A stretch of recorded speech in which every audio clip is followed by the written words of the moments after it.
Terima kasih pimpinan, teman-teman Komisi 11 yang saya hormati, Pak Menteri yang saya hormati, Bapak-Bapak Wakil Menteri, Bapak-Bapak, ada perempuan juga ya, Ibu Wakil Menteri juga ya, atau Ibu ya? Oh Dirjen, ya. Soalnya baru ketemu, baru lihat sekarang. Gitu. Baru lihat. Baru lihat dong? Baru lihat sekarang itu. Ya. Baguslah untuk membuat semangat Komisi 11 itu.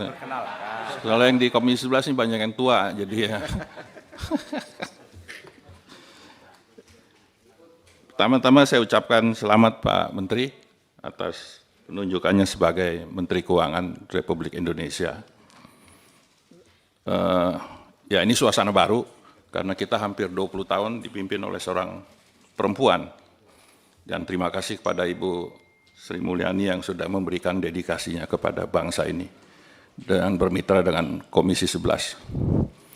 Ya saya kemarin menyikapi statement Pak Menteri pertumbuhan ekonomi 6-7%, saya sih senang gitu loh. Artinya punya optimisme. Sekarang tinggal optimisme itu dicarikan jalan keluarnya bagaimana. Pak Menteri, kalau kita lihat pertumbuhan ekonomi kita ini, kan kisarannya hanya di situ-situ aja. 5, 5,2, nggak jauh-jauh dari situ. Zamannya Pak SBY mungkin ada sekitar 6%, karena di situ komoditas sedang bertumbuh. Jadi ekonomi kita ini, APBN kita ini lebih banyak ditopang oleh volatilitas daripada komoditi yang berakibat pada penerimaan pajak dan lain-lain. Yang kita juga ketahui bahwa kewajiban kita untuk bayar bunga juga besar. Itu bisa 800 triliun. Kalau ini bisa dihilangkan 800 triliun, itu akan bagus sekali, Pak Menteri. Cuma bagaimana caranya menghilangkan? Kalau tidak, dia akan stay di situ aja dan susah untuk mengangkat ini. Kebijakan-kebijakan yang sekarang, yang menurut hemat saya juga akan mengganggu pertumbuhan ekonomi kita adalah pemotongan transfer daerah.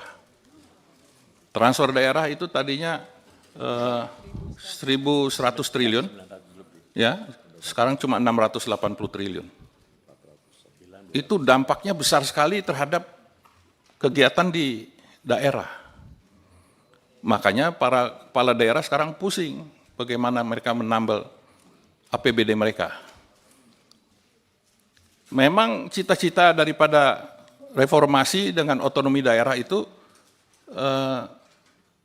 diharapkan daerah bisa berkembang dengan sendirinya. Tetapi kan faktanya tidak semua daerah punya kemampuan untuk meningkatkan PAD-nya. Nah kalau ini dipotong, ya pasti dampaknya akan besar. Akan susah untuk menaikkan pertumbuhan ekonomi. APBN kita kan hanya menyumbang kurang lebih 12-14% terhadap pertumbuhan ekonomi kita. Fungsi dari tools daripada APBN ini. Yang kita harapkan sekarang lebih banyak kepada investasi. Nah investasi ini kan tidak bisa datang hari ini terus besok langsung menghasilkan. Ini bolong-bolong yang harus dipikirkan oleh Pak Menteri ini. Tidak semudah yang dibayangkan bahwa mengangkat satu pertumbuhan ekonomi dari 5 ke 6 ke 7 bahkan ke 8. MBG satu program yang sangat bagus. Ya, dia bisa mengangkat pertumbuhan ekonomi di desa. Tapi belum semua desa siap. Saya kasih contoh saja di daerah pemilihan saya, ada satu kabupaten, dia punya 27 dapur. Satu dapur itu 3.000. Untuk 3.000 siswa. Nah di desa itu, dia butuh, berarti di kabupaten itu butuh 81.000 telur. Kalau dia menunya ada telur. Nah telurnya dari mana? Kalau tidak bisa diproduksi dari daerah situ, pasti dia akan import dari daerah lain. Nah, jangan sampai telur ini juga nanti menghidupkan petani lain. Petani lain itu maksudnya bangsa lain. Karena kita belum siap. Itu baru telur. Belum buah-buahan, pisang misalnya, 81.000 pisang. Kan tidak mudah ini. Tidak sesegera itu untuk mengangkat pertumbuhan ekonomi ini. Nah, jadi saya berharap Pak Menteri yang harus dilakukan adalah ya efisiensi belanja-belanja yang ada di kementerian. Itu harus dilakukan. Ini di Kementerian Keuangan kan 52 triliun ya. Dengan 77.000 pegawai. 77.000 pegawai. Dukungan manajemen yang paling besar. Kalau kita bagi 77.000 dari 52 triliun, itu jatuhnya kurang lebih 56 juta. Average ya, bisa ada yang di bawah, ada yang di atas. Tapi kalau average, indeksnya satu pegawai itu 56 juta. Apa nggak bisa dilakukan efisiensi yang besar ini? Kalau bisa lakukan efisiensi, ini akan tentunya akan menambal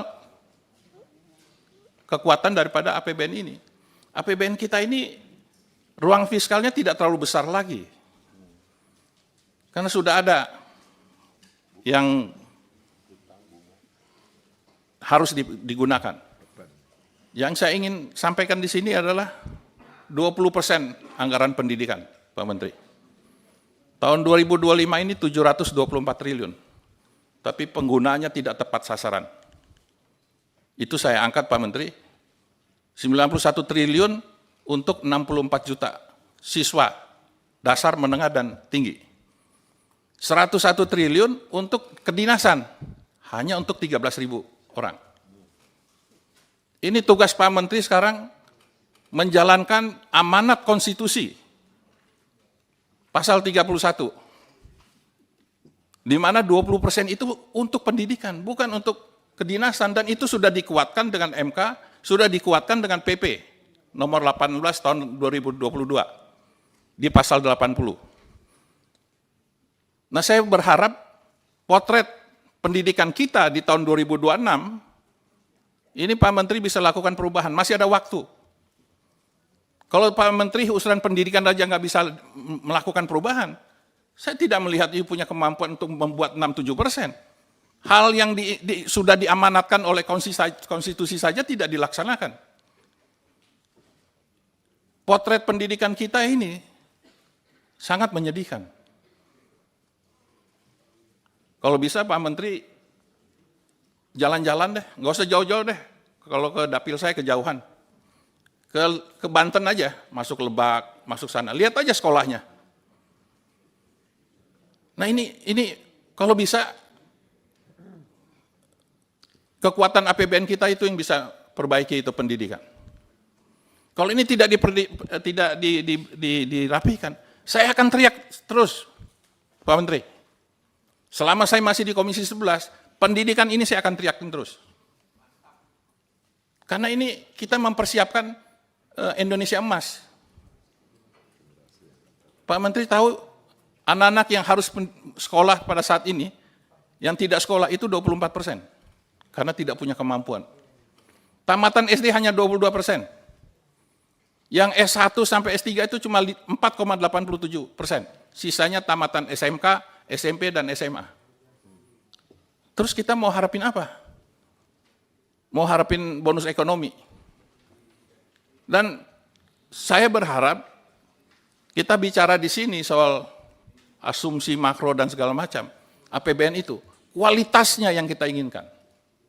Kalau angka-angka rakyat tidak pusing, mau pertumbuhan 6% kayak, 7% kayak, 8% kayak. Tapi kalau kualitas daripada pertumbuhan ekonomi itu tidak terasa, nggak ada gunanya kita. Kan kita tidak bisa tutup mata di sebelah rumah kita, tetangga kita, di dekat kampung-kampung itu. Orang pengangguran, orang miskin masih terlalu banyak. Jadi kalau bisa programnya itu menohok untuk mengangkat kehidupan mereka, kesejahteraan mereka. Itu baru APBN yang berkualitas. bukan APBN yang kuantitas. Hanya pertumbuhan 5, kemiskinan sekian. Nggak perlu, kita perlu sesuatu yang langsung berdampak. Dan ini yang menurut hemat saya ada di hatinya Pak Prabowo. Dia mau rakyatnya sejahtera. Jadi saya harap Pak Menteri, dengan you baru duduk sekarang hari ketiga, hari kedua, tiga Pak, ketiga ya. Hari pertama ini. Buatlah kejutan. Dan jangan kejutan yang kayak kemarin itu, bikin pusing itu. Kebijakan. Kalau bisa kebijakannya out of the box. Kalau yang tadi disampaikan itu kebijakan saya udah dengar 20 tahun, Pak. Selama saya di Komisi 11, dengarnya yang ginian mulu. 25 tahun. Gitu. Jadi, kalau bisa, rapat-rapat berikut itu nggak usah terlalu panjang, nggak usah pakai baca-baca begitu, kan Pak Menteri kan PhD. Kasih ini outline-nya, jelasin aja, supaya lebih enak masuk di otak kita. Nggak perlu baca-baca yang kayak tadi gitu. Kita baru dapat data ini sekarang, Pak. Bagaimana kita mau mendalami ini? Singkat tapi jelas kontennya. Robah, nggak perlu Pak. Kalau kebiasaan yang lama model baca-baca gitu, robah. Kita akan jauh lebih senang gitu loh Pak. Walaupun rapat 1 jam, tapi kalau masuk di otak kita lebih enak daripada rapat berjam-jam nggak ada yang dimasuk di sini. Jadi buatlah kebijakan yang out of the box. Ini contoh aja Pak ya. Waktu almarhum Rizal Ramli, Menko Perekonomian, dia pernah membuat satu pemikiran asset backed securities terhadap kekayaan kita. Dan menurut hemat saya itu bisa dilakukan. Kita membuat sekuritisasi terhadap aset kita dapat uang sekarang di depan, baru kita lunaskan itu pinjaman-pinjaman supaya APBN-nya ini agak ringan. Kalau cuma ngandalin generik dari pajak, dari PNBP, sampai kita udah di dunia yang lain pun nggak akan terjadi perubahan. Nggak akan Pak, nggak nguber. Kebutuhan dengan pendapatan itu nggak nguber. Harus ada out of the box. Nah saya tunggu itu yang out of the box dari Pak Menteri. Sekian dan terima kasih.